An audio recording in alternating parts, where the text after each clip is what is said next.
Dear Professor, distinguished participants, welcome to the 20th session of HREIT Academy Human Rights Talks organized by our institution.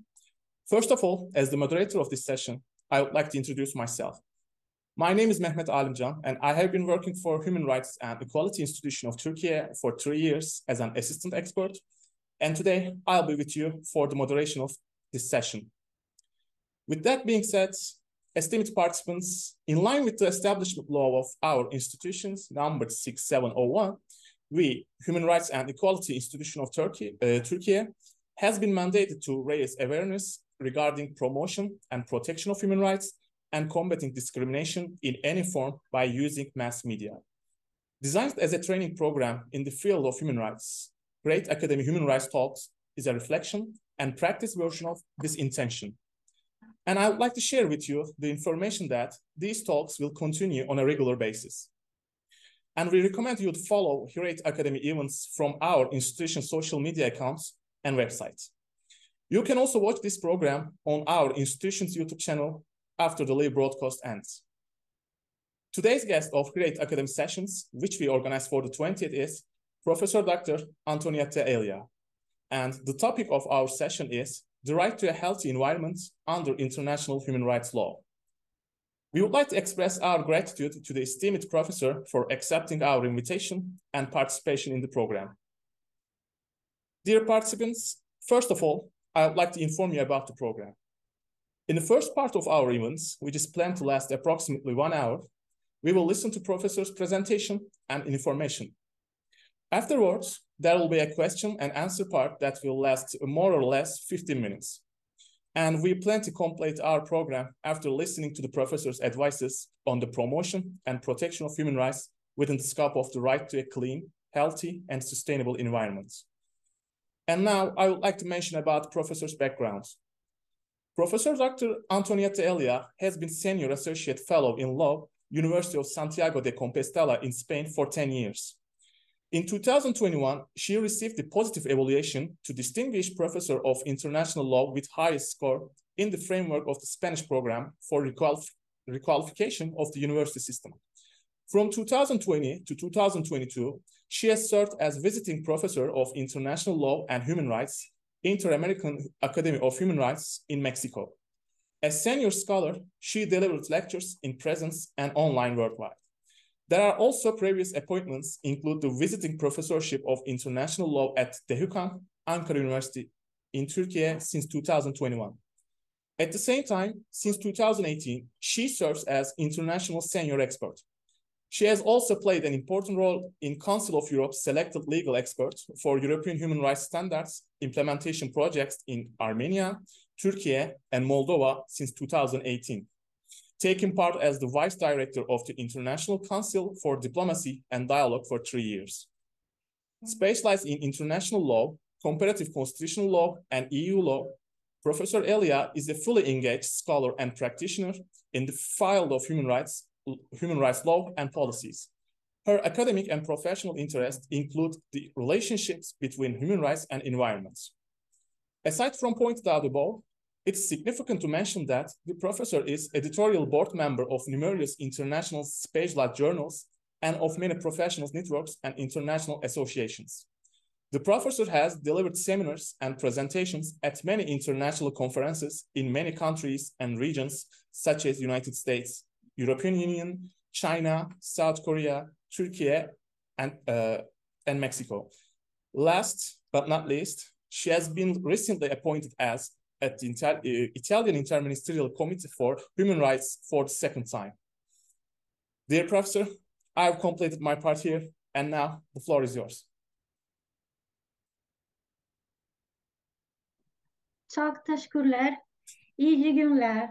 Görüşlerimi hepinizle paylaşmak benim için bir onurdur. Nazik davetin için Profesör Muharrem Kılıç, şükranlarımı sunmama izin verin. I hope that my very low level of Turkish was understandable. Unfortunately, my level is so very starting that I cannot be able to conversate with all of you today in Turkish. I hope to do it in the future. I'm just a starting learner. So it is an honor to me to be today with all of you and share views with all of you. And I would like to express my gratitude to Professor Muharrem Kilic for his kind invitation to join that platform and give me the privilege to contribute to the mission of the Turkish Human Rights Commission and Equality Commission. So this is a really important day to me. Before to start, let me to specify that what we are going to share today are my academic views and did not represent in any way the human rights, the Interministerial Committee of Human Rights of Italy, where, thank you to mention it, I have been recently reappointed as external expert. And neither other international organization. Unfortunately, I'm obliged to say, to specify that in order to prevent any possible misunderstanding.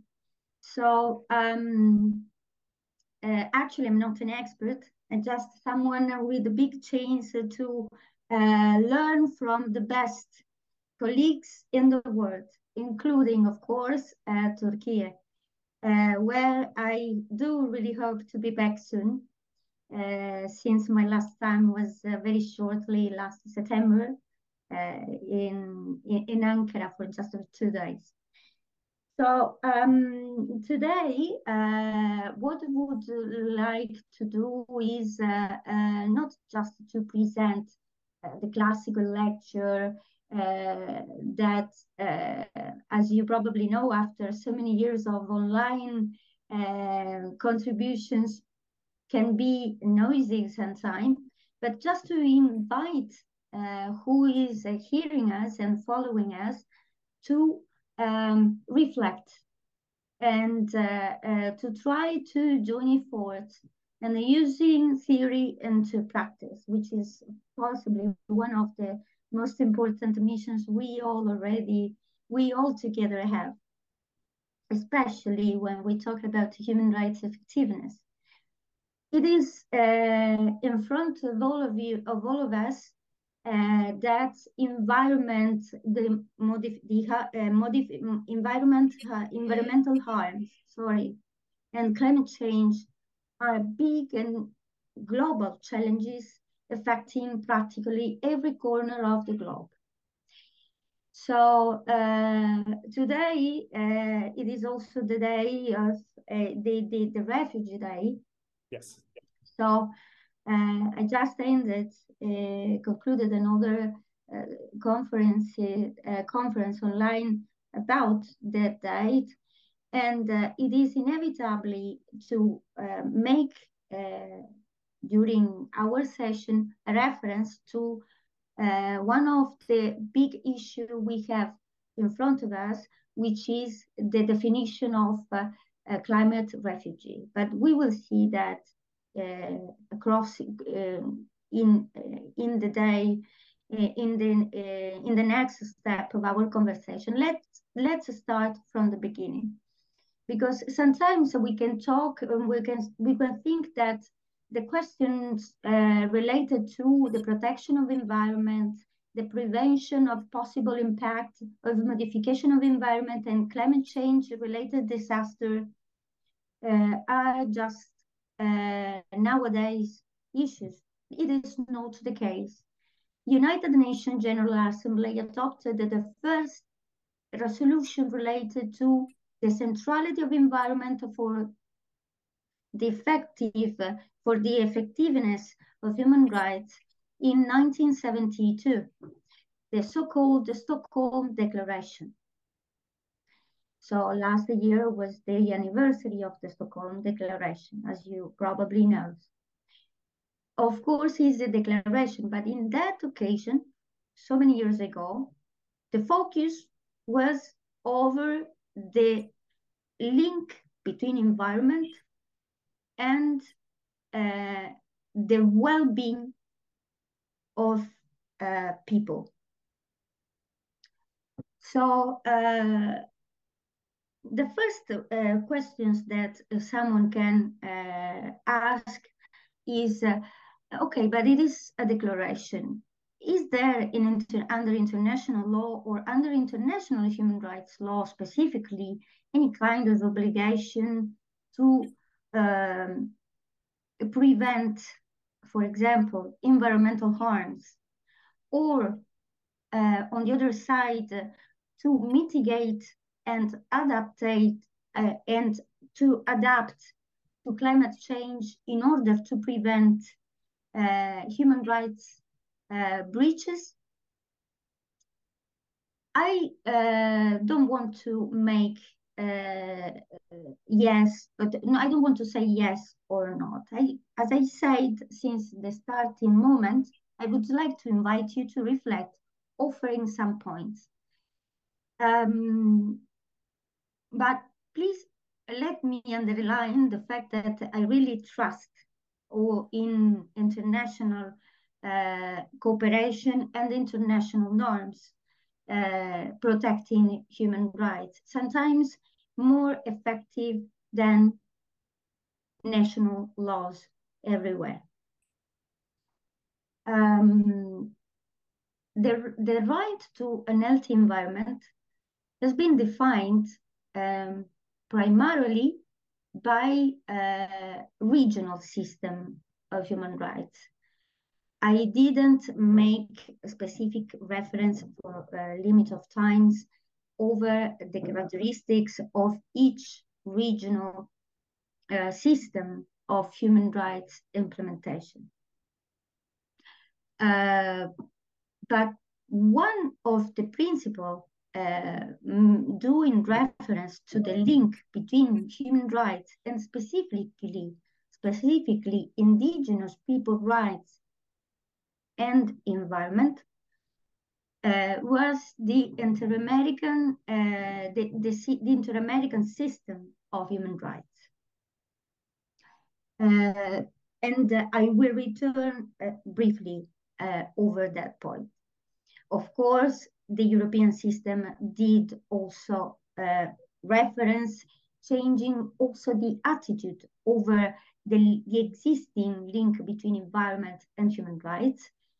And then also the African system of human rights produced a series of elements integrating the general international law of human rights and especially reinforcing the link between environment and human rights.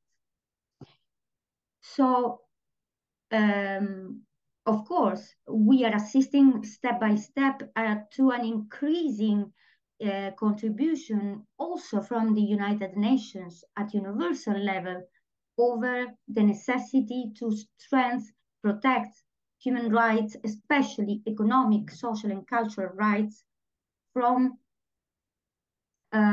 consequences of modification of environment and climate change.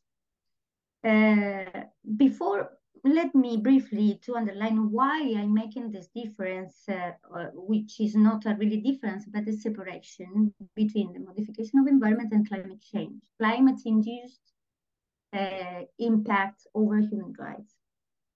And to do it, please allow me to do reference to the work we already done with the Mediterranean Network of Experts on Climate Change. So please let me for a moment concentrate our attention over our dear Mediterranean region that we share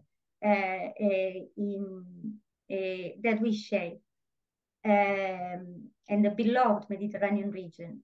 So with the colleagues from all the region, including Turkey, and from very different areas of knowledge, biology, all possible areas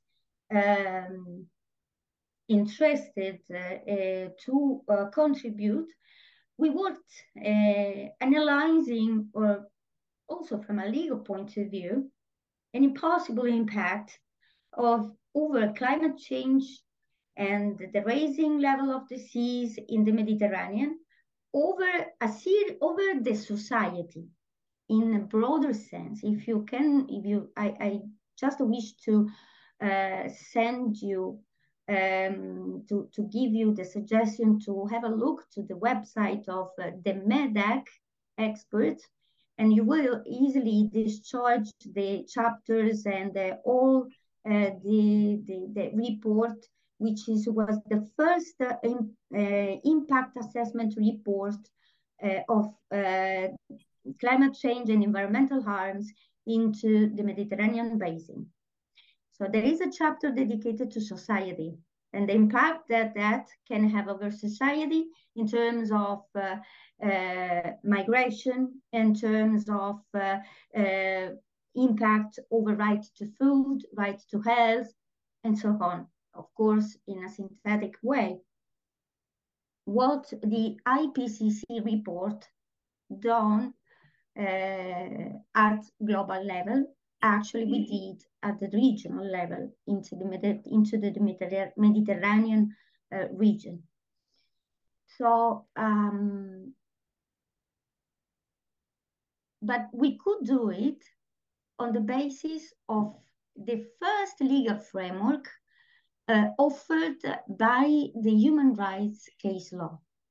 In Europe, in the Inter-American system, in the African system, and also at the level of UN, United Nations Human Rights System, especially into the hands of the Human Rights Committee. In the case of the last case, the Human Rights Committee imported in some way the address of the Inter-American system, which I did reference just a few minutes ago. You must take into account that the right to an healthy environment has been developed at the regional level, giving precedence and priority to some, I want to say, specific exigencies of protection at regional level. In the case of the Inter-American system, as I said, the priority, initially at least, was to guarantee the minority rights and the indigenous people rights in relation to their traditional land habitats. So the maintenance through the protection of the environment of their traditional habitats. And the right to be involved in any decision that the state, a given state of the Inter-American system, could take at a given time over such territory. The right to be heard of these minorities. This is really important because that address promoted since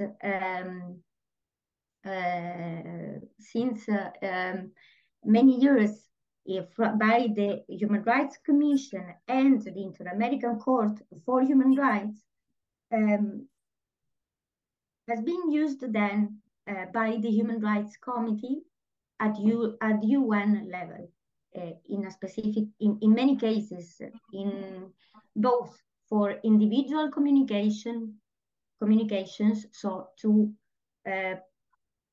adopt conclusions in relation to individual communications, but also in relation to state reports that every state, according to Article 40 and Article 2 of the United Nations International Covenant on Civil and Political Rights, state parties are obliged to submit to the committee. And let me also add, as a professor of international law, that according to Professor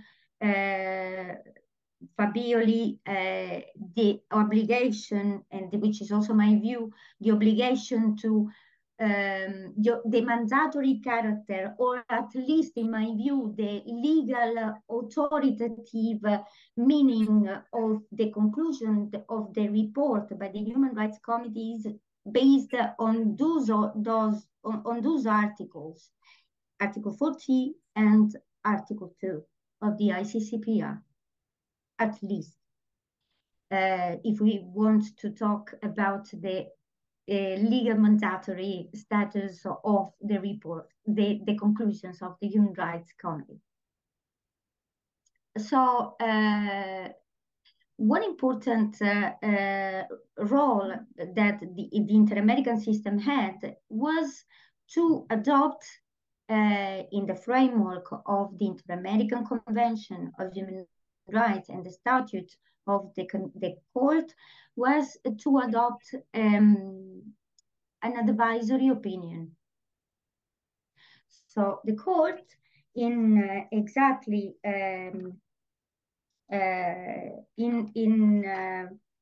adopted an advisory opinion over the link between environment and human rights.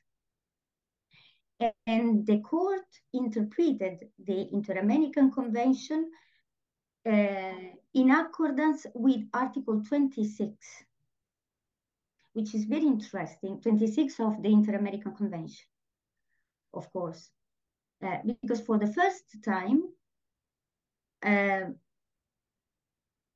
human rights jurisdiction, an international human rights jurisdiction, made the link, defined the link between human rights, environment, and sustainability. So in the advisory opinion, for the first time, the court declared that sustainable development cannot be reached without an healthy environment. This is really interesting. So when it go a step forward, starting from the need to protect minority primarily, and the link between minority rights and environment, then the focus into the Inter-American system passed over the protection of environment as a whole, as fundamental to the effectiveness of all human rights, especially economic, social, and cultural rights. On the other side, we have not so much time to go into further details step by step, unfortunately, but just to have a flash over the European case. We are just doing a sort of background of the situation until nowadays. In the European case, the priority of protection, if I can say, was done over the protection and the guarantee of the right to private life. The right to life, and also the protection of the well-being of individual.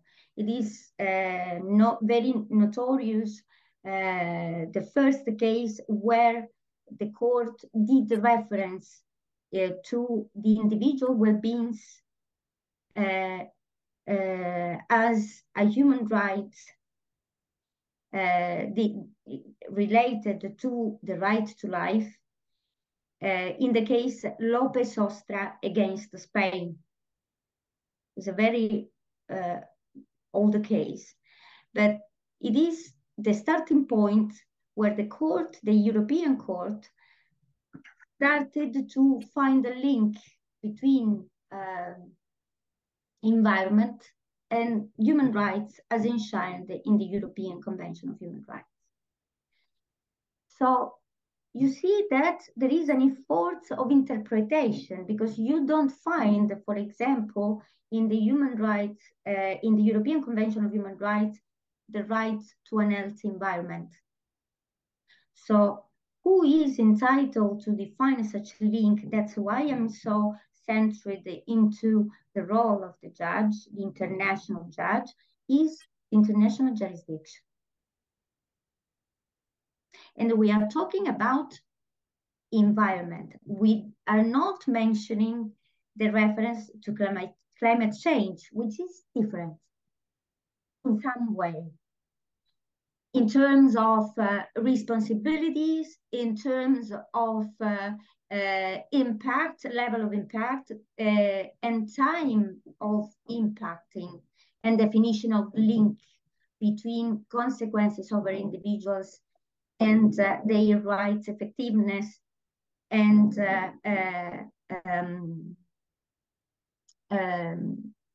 also in terms of as you say, that in terms of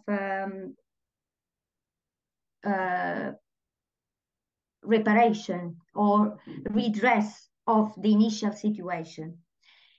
Because in the case, for example, of in the case of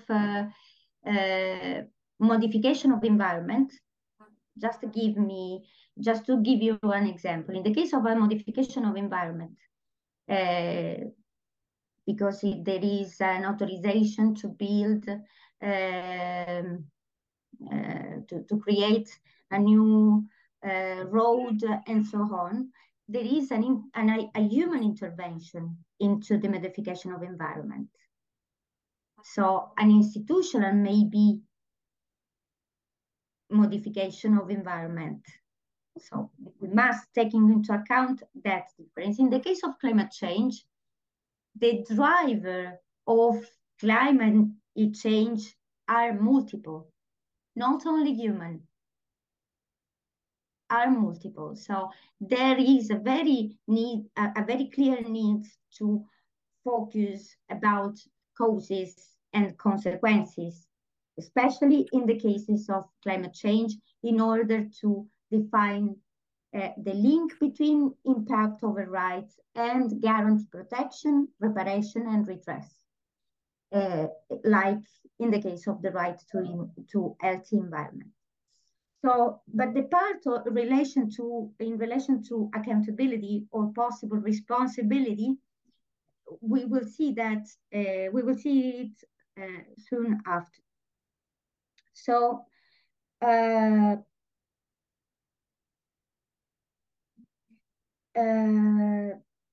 in the case of European side,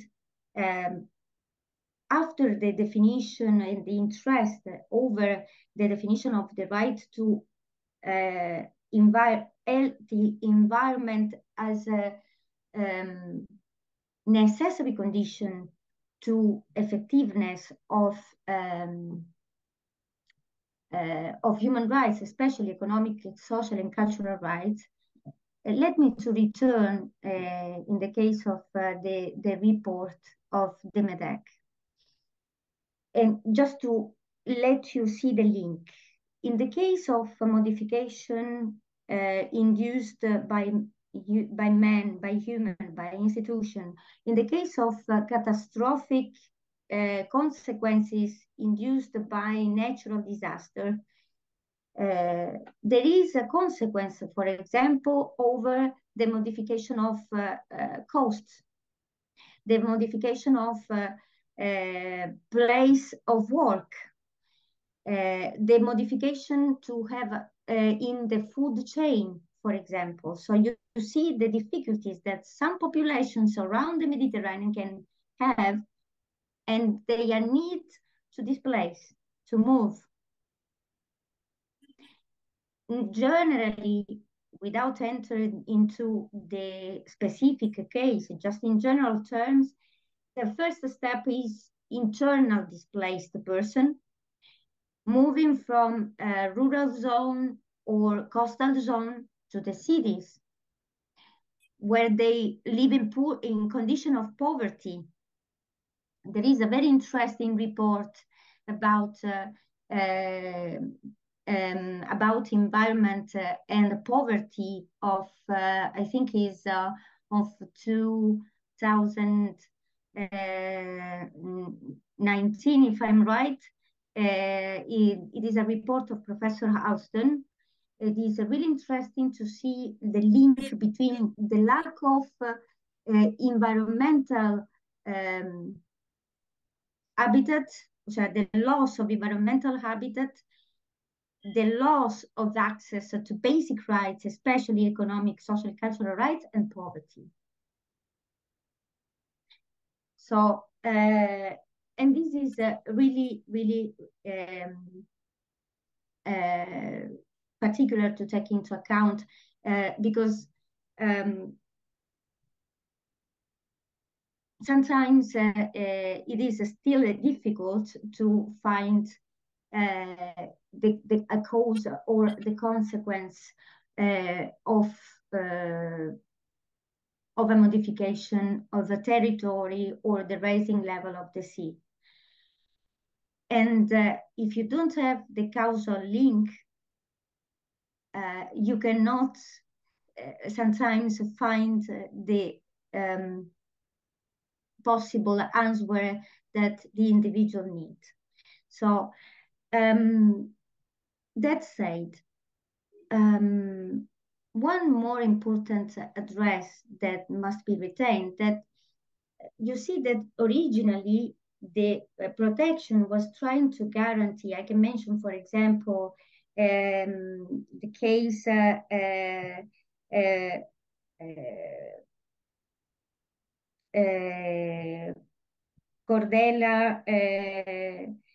Cordella and others against Italy, and a few cases against Turkey, like Unver against Turkey, where each element has been underlined, or at least it is tried, the court tried to find such link between environment and human rights enshrined into the convention.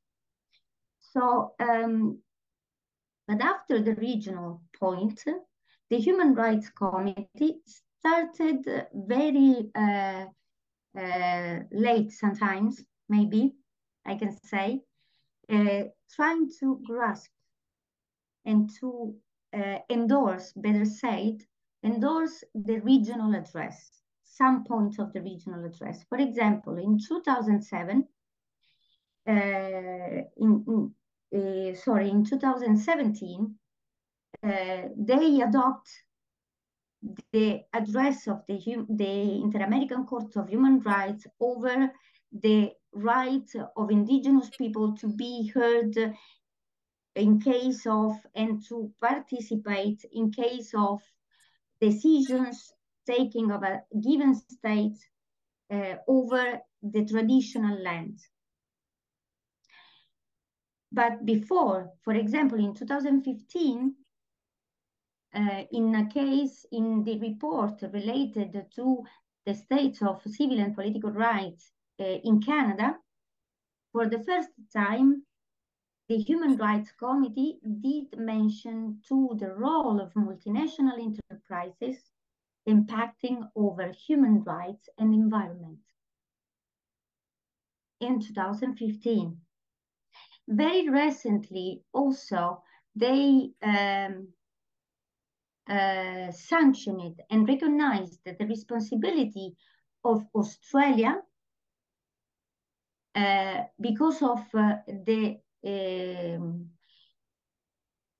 lack of instruments of adaptation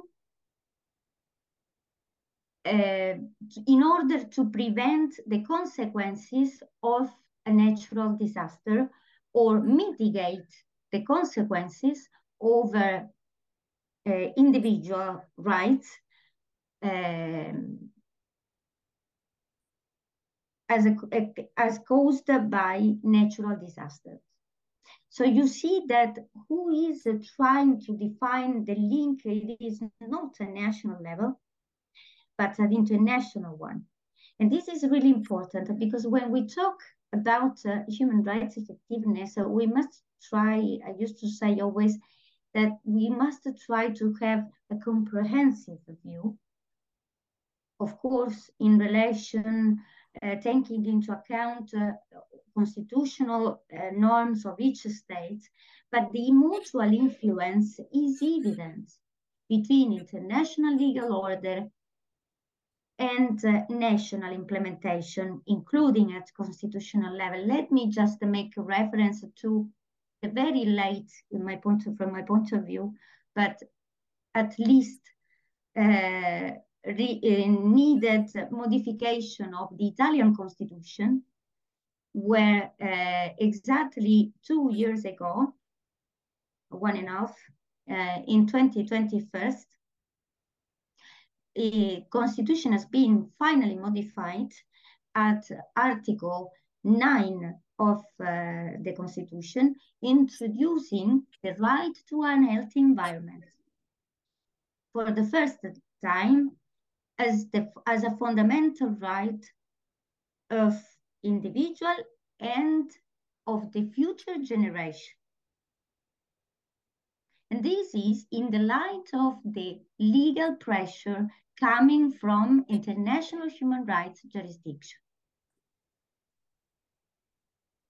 This is one of the most recent examples, but we can just make reference, for example, to the impact that the case law had, the United Nations address had, for example, to Mexico, to the modification of the Constitution of Mexico, where the right to the environment and related rights, like the right to access to water and so on, were inexistent.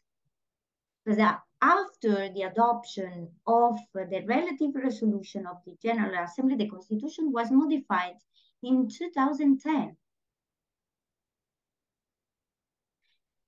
So you see that even if it is hard to make a definition, a clear definition, what is fundamental is to reinforce the link included even in absence of a specific right to healthy environment in a treaty, in a list of rights. We don't need that because the international human rights judge is doing that, interpreting and giving life to the treaties, respectively into the inter-American system, into the European system, and into the African system of human rights.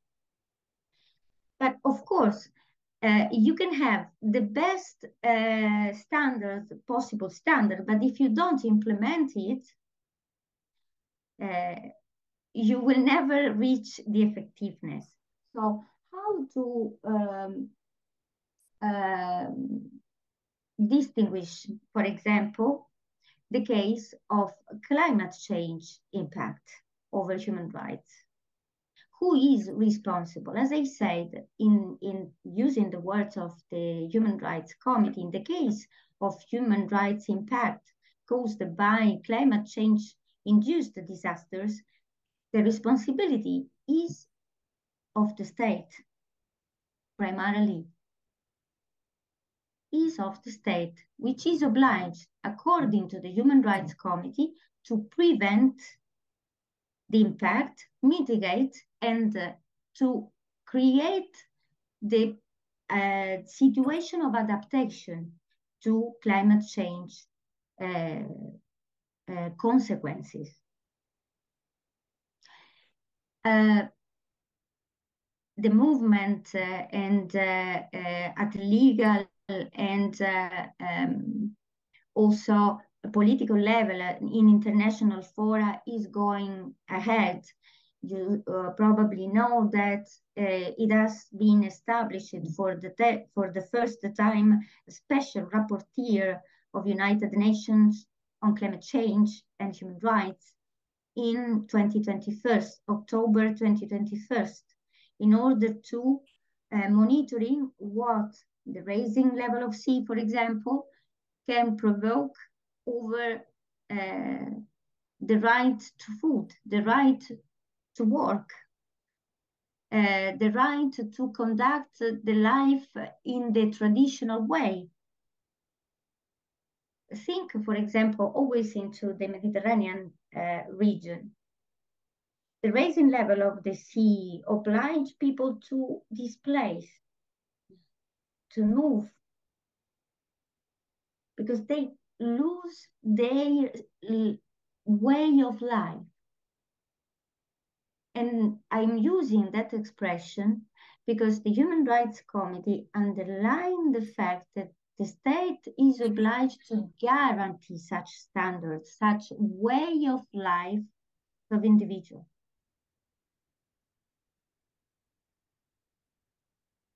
The way of life includes the access to basic rights, especially economic, social, and cultural rights. This is really a very brief sketch about what it is difference between environment and climate change. In fact, going to the last part of our presentation today, and making just a reference to the question of climate refugees, because it is a very big issue. Environment and human rights is a very big topic and include a very high level of intersectional issues, defined against the discrimination. For example, it is related to also to the protection of environment. Just to give you an example, directly or indirectly. Why I marked the difference between environment and climate change? Because and very quickly, for example, in the case of European Court of Human Rights, it would be called next September for the first time. Until now, the case law of the court is related to the definition of the right to healthy environment and the evaluation if the pollution, like in the case of Pesostra against Spain, can impact or harm the life and the well-being of individual applicant. Until now, it is principally that. But next September, the European Court of Human Rights will be called to stated to judge for the first time on the impact of climate change over human rights. For the first time, next 27 September, I guess, there would be a public hearing in the case Duarte against Portugal and other European states. So it will be a step forward. Once it is fixed that case by case, the link does exist between an healthy environment and the effectiveness of human rights, which is important in the European case, because you know that there are no economic, social, and cultural rights included into the convention. However, the court find a way to guarantee the right to the well-being, interpreting the convention. So that's very important. And this is, of course, an address for national judges, especially higher national judges, constitutional or Supreme Courts in countries of members of the Council of Europe and of course the convention, parties to the convention. So the step forward would be how natural disaster impact human rights, and who is responsible. States are responsible for that.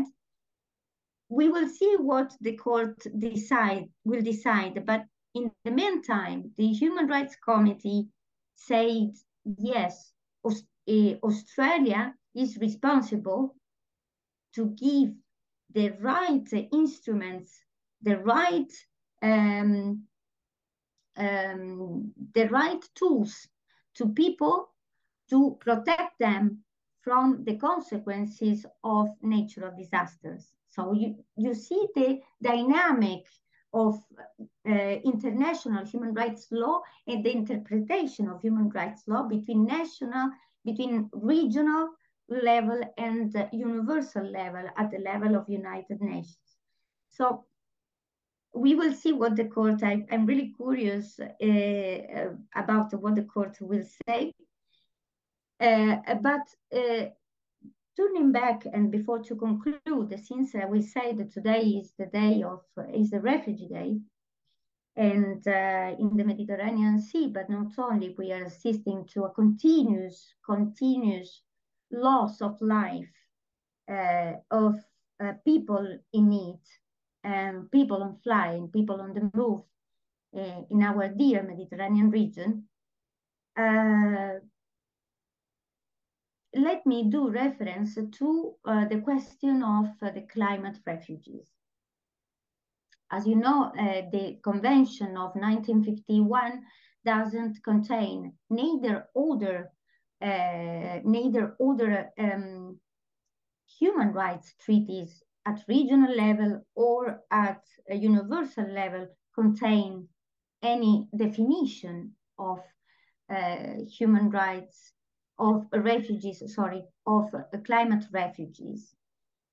And of course, the Refugee Convention of 1951 defined refugee as induced, forced to leave, and because of race, because of religion, and so on. In the case of climate refugees, they are forced to move because of climate-induced disasters. Modification, as we said, of their natural place of life, where they are impeded because of that change to carry out their life in the normal way. But the point is how to prove that you are moving because of that. What kind of protection we can do to such a group of refugees, how we can identify them, because it is not easy to find the nexus between the climate change and the need to move. This is the point. In fact, the United Nations High Commissioner for Refugees underlined in 2019, if I right to remember, that the difference between the category of refugees protected by the Convention of 1951 and the so-called climate refugee is that normally, in the first case, the authorship, they are flying away, they are going away from the state, because the author of the threat is the state. In the case of climate refugee, to the contrary, they must rely on state. So you see the difficulty to define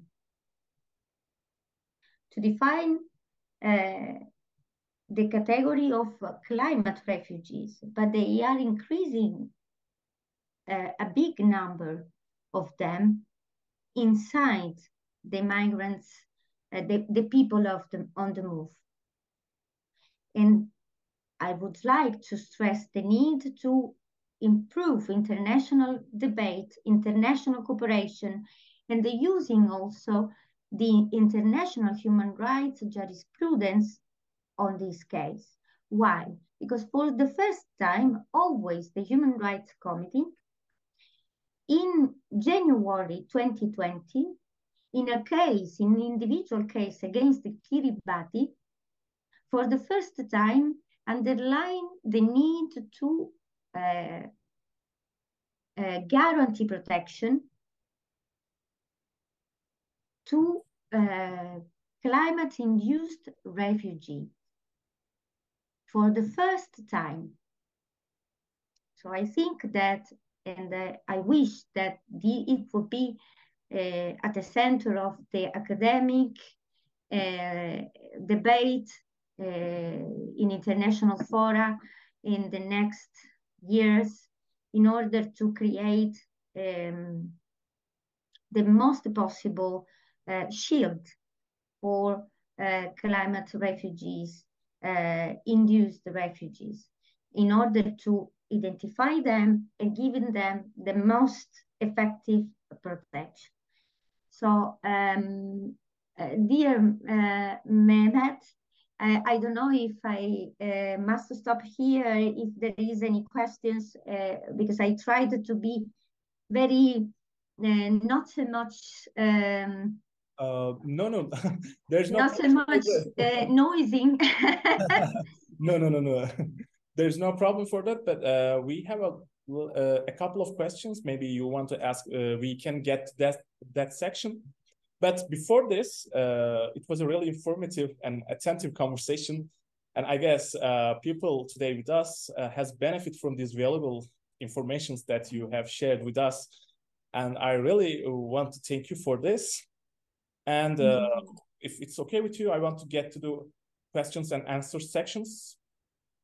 Okay. Okay. Then the first question is, actually, you answered partly this question, but maybe you want to add some other things while answering. So the first question is that although we see individual efforts in environmental protection very valuable, states and companies should lead the change as the main pioneers. My question is, do you agree with this idea? If so, what can these two actors do about it? So I guess, and I say that. You actually mentioned part of no. I was saying I mentioned that in an interview a few years ago in 2009, which is available online, that all possible stakeholders involved into environmental modification and climate change, especially decision must be taken into account.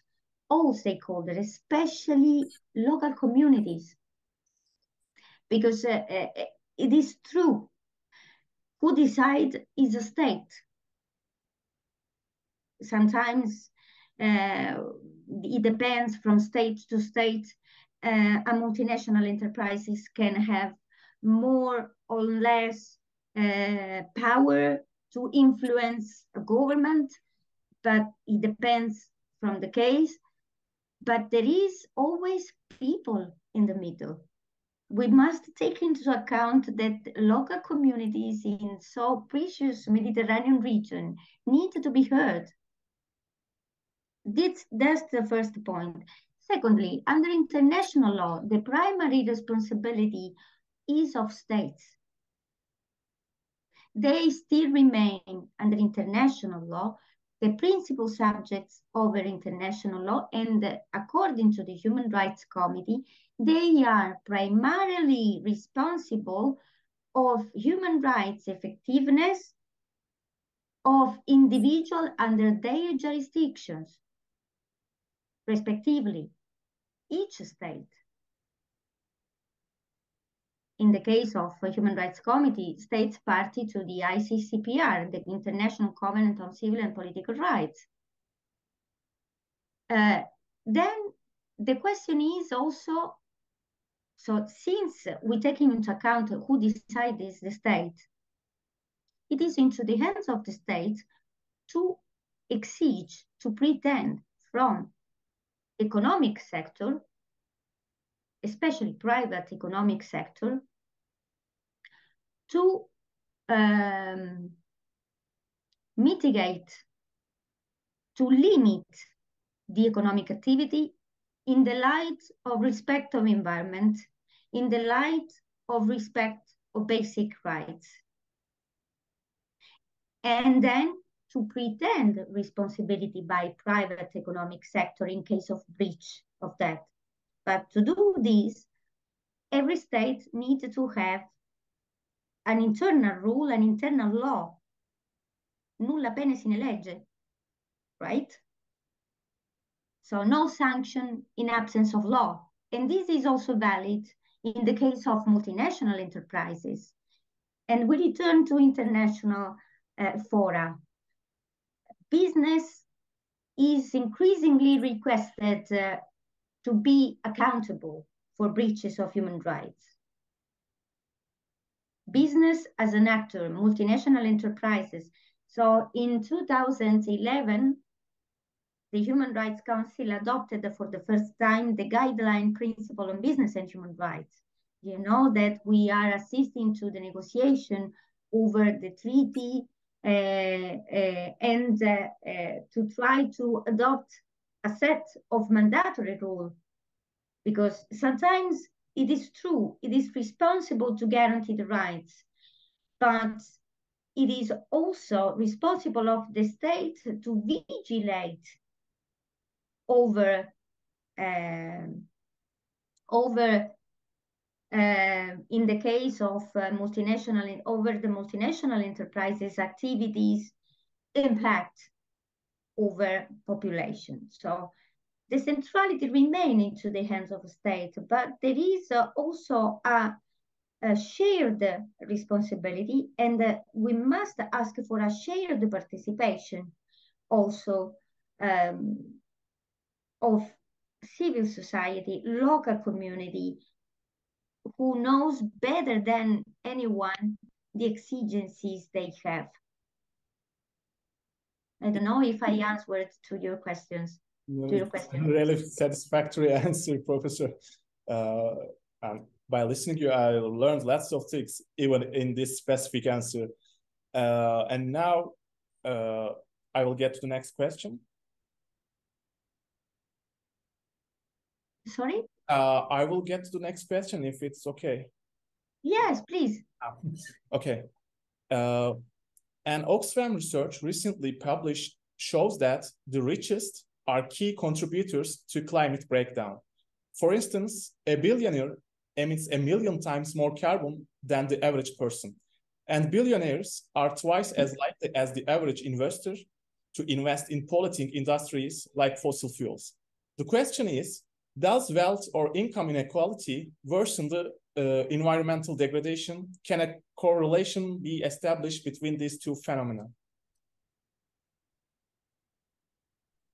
I try to let me see if I understood your question. I guess there is, because when you talk about richest and poorest, you are talking about individual subjects, states? Actually, individuals, the super richest. So if you talk about individuals, let me say, not like a jurist, but like a human being, that it is always a matter of education, not not professional education. If we are educated to respect the others, we primarily respect our environment and then people. Yes. Who doesn't respect environment or animals or animal life, better said, cannot respect people, right? Yes. So this is the first point. I think is always a matter of education, and then it is not a matter of rich or poor, because is also a matter of information. If I don't know that, for example, an electric car can produce also pollution, because we need to still find the way to recycle the battery of electric cars, right? Yes. So you see that it is not a matter of we must have a solution for each problem, not a problem for each solution. In my view, is a process, a step by step. It is firstly, at level of states and international community, a matter of political will. Secondly, at level of civil society and academia specifically, is a matter of improve information, education, and so on. And then, do you really need, just let me ask a question, joking, do you really need to buy a new phone each month? No. That's what I said. It's a matter of habit. It's a matter of habit if we talk at individual level. If we talk at level of international community, I guess it's not a matter of rich or poor. It's a matter of restore international cooperation, understanding that we are facing global challenges. There is not a single problem for each state, but it is a problem for everyone. So if a problem is global, the solution must be global. And when they say global, I mean that each and every state, it is in the best position to give the best of it.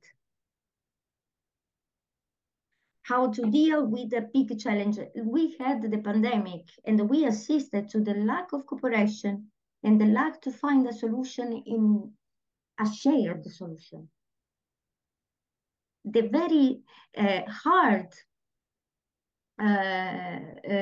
way to find an agreement, including inside the European Union. It is not a mystery, I guess.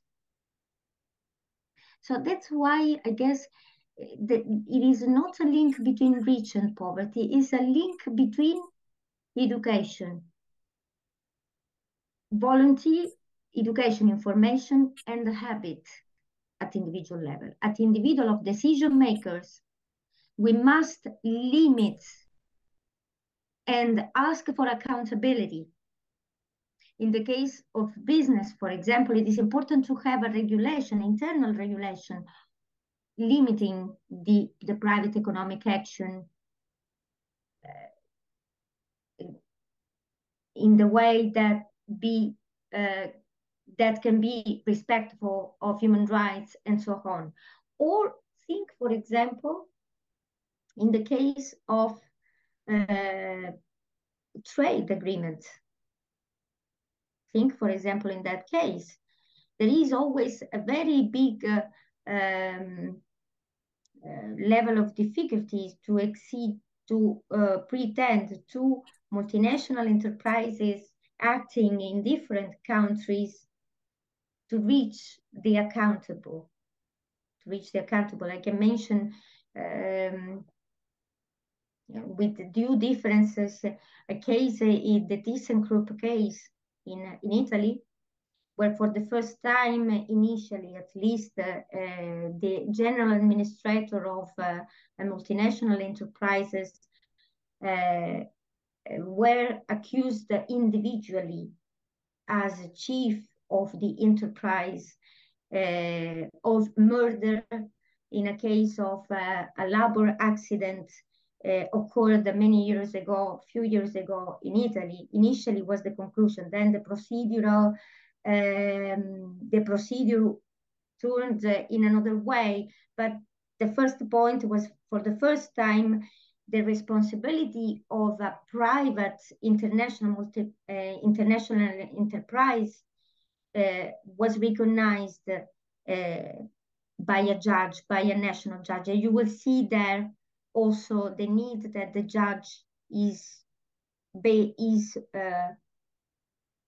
also in a position grateful to the law to go further interpreting the existing law and recognize any existing possible responsibility.